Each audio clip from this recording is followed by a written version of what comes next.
അച്ഛാ ഞാൻ ഒരു പവന്റെ മാല ചോദിച്ചു അതിനാണ്. മോളെ നീ കരയല്ലേ, ഞാൻ ഇപ്പൊ വരാം നിന്നെ കൊണ്ടുവരാൻ. നിന്റെ അച്ഛൻ വിളിക്കണ്ടല്ലോ.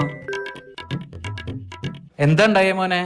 എന്റെ അച്ഛ സ്വർണത്തിന്റെ നെക്ലസ് ചോദിച്ചോണ്ടിരിക്കുക. അച്ഛന് ഗോൾഡിന്റെ റേറ്റ് അറിഞ്ഞൂടെ? ഞാൻ അങ്ങനെ വാങ്ങാനാ. ഞാൻ 1 ലക്ഷം രൂപ ഇട്ട് തരാം. നോക്ക് മോനെ, ഇവിടെ മോനും മരുമോളൊക്കെ ഉള്ളതാ. ഇവിടെയും സമാധാനം വേണ്ടേ? നീ അവളെ പറഞ്ഞ് മനസ്സിലാക്ക്. അതല്ല അച്ഛാ, കഴിഞ്ഞ മാസം സാരിയായിരുന്നു, ഈ മാസം സ്വർണ്ണ. അവള് കേൾക്കില്ല. 2 ലക്ഷം ഇട്ട് തരാം മോനെ.